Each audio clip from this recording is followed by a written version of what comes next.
अनेक तालुक्यांमध्ये आता तुमचा दौरा झाला, कसा रिस्पॉन्स आहे, काय वाटतंय, कशा पद्धतीने तुम्हाला प्रतिक्रिया मिळते?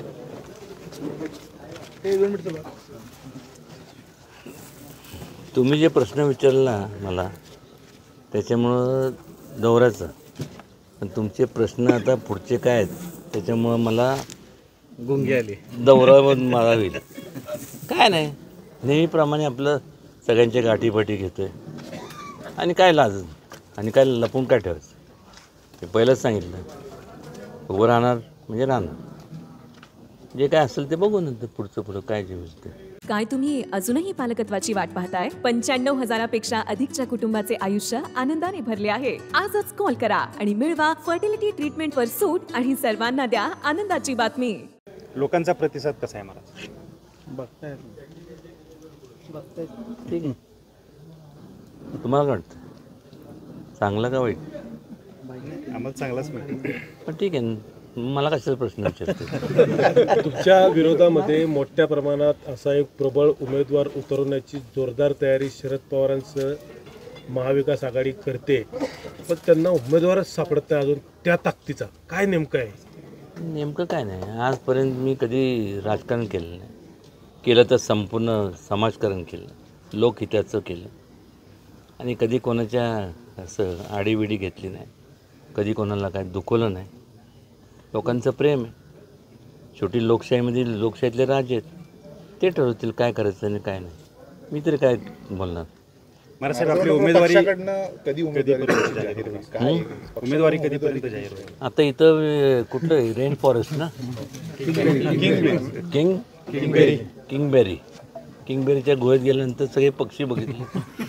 आता ते पक्षी काय ठरवतात ते मला कळलं, ते तर माझ्याबरोबर आहेत, बाकी मला काय माहिती. साहेब, तुम्हाला अजूनपर्यंत चिन्ह जाहीर केलेलं नाही, मात्र त्याच चिन्हावरती तुम्ही आज संपूर्ण जिल्हा पिंजायचं पूर्ण ठाणलेलं आहे. अचानक घात होऊ शकतो का? काय तुम्हाला संकेत आहेत का नाही? वर्ण काय तुमच्याकडे हे येत आहे? वर्ण म्हणजे कुठनं वर्ण? इतक्यात मला वरती बोलू नका म्हणजे झालं. इतक्यात जात नाही मी. आहे लोकांची जोपर्यंत आहे, जोपर्यंत ताकद आहे तोपर्यंत लोकांची सेवा करणार, हे बघू सगळं.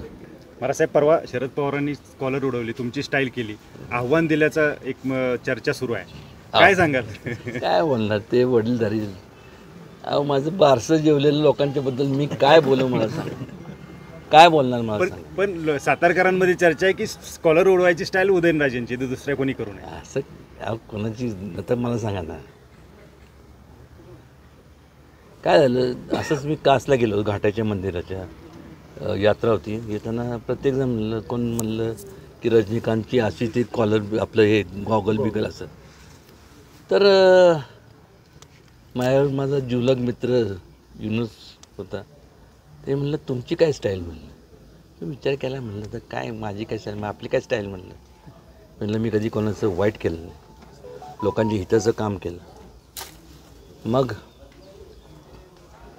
म्हणलं काय म्हणलं, नाही काहीतरी केले पाहिजे. ठीक आहे म्हणलं, त्यानिमित्त एवढा अधिकार आहे मला, कोणी पण सांगू द्या, कोणी पण कुठे केव्हाही तयार आहे.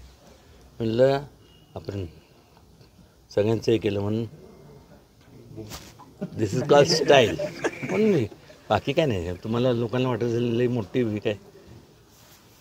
आणि एकदा टीका पण झाल्या, कॉलरवाला पाहिजे काय ते. कॉलर मी आता घातली, या कॉलर काढून घ्या, नाहीतर काय पण काढून घ्या, पण लोकांचा जीव आहे तो तुम्ही काढून घेऊ शकणार नाही, कोणीच घेऊ पेहराव बदललाय तुमचा, एक आता वेगळा कॉलरचा असं कुर्ता, एक वेगळं पण तुमच्या आता ह्याच्यात सगळ्यात दिसतं. तसं नाही, काय माहिती आहे का, कुर्ता पायजामा मी घालायचं, लोकांना वाटायचं लय मोठं बापाचं पोरगं दिसते बरं का.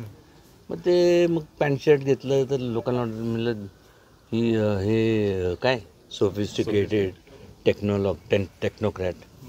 मग मी विचार केला, म्हणलं तर लंगोट तर घालून जाऊ शकत नाही, आता काय करायचं म्हणलं, अंग तर झाकलं पाहिजे. म्हणलं हे बरं वाटतं, मोकळं वाटतं, हवा खेळतीशी होती आणि गरमीच्या दिवसात चांगलं आहे. साहेब, अनेक गाड्या तुम्ही उडवलेल्या आहेत, गाड्या चालवलेल्या आहेत, रेसिंगमध्ये सुद्धा तुम्ही एकदम सक्रिय होता.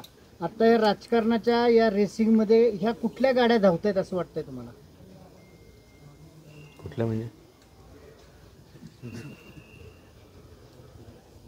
नाही, मला फक्त माझी गाडी माहीत आहे, इतरांच्या कुठल्या धावणार आहे काय नाही.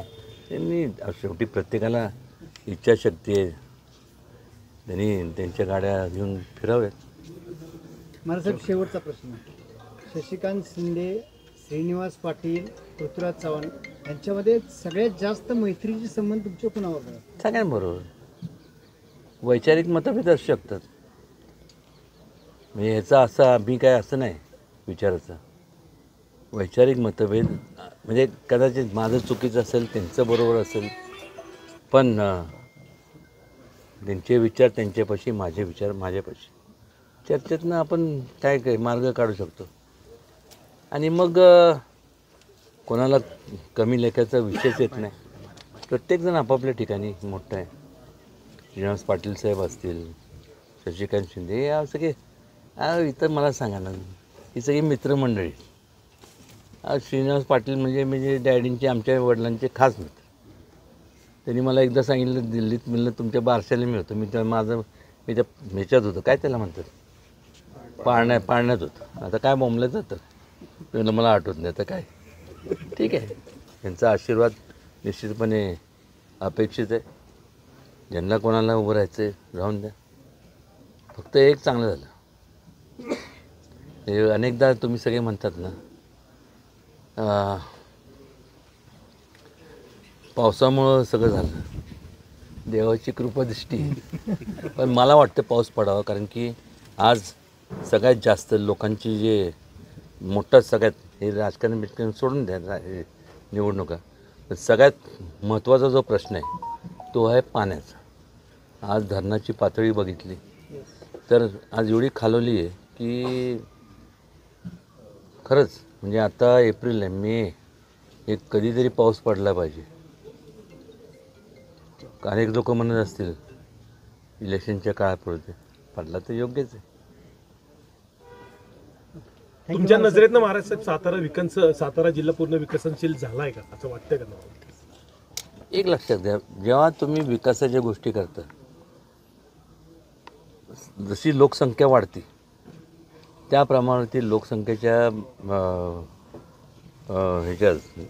हे पाहता तुलनेत प्रश्न हे वाढत जातात आणि विकास हा कधी थांबू शकत नाही. मी असेल नसेल, कोण असेल नसेल, पण विकास हे एक ऑनगोईंग प्रोसेस आहे, चालू राहतच. महाराजसाहेब, ही सगळी निवडणूक काय तुम्ही बिनविरोध करण्यासाठी काय खेळी केल्या काय? काहीच उमेदवार अजून महाविकास आघाडीचा पण याचा येत नाहीये समोर, कोणच अजून तुमच्यासमोर उमेदवारी कोणाची जाहीर केली जात नाहीये. नाही ते बघा असं नाही आहे. ते त्यांचं माझ्यावरती प्रेम आहे सगळ्यांचंच, आणि त्यामुळं ते पण विचार करतात ते की जाऊन दे म्हणलं, यावेळेस म्हणलं, ते म्हणतो ना बच्चा समज के छोड द्या, असं ते जरी म्हणत असले, आता काय दुसरी बाजू अशी आहे, आता लहान होतं ठीक आहे, आता बच्चा राहिला नाही ना, तर मला माझं तर कार्य केलं पाहिजे, त्यांना त्यांचं कार्य केलं पाहिजे.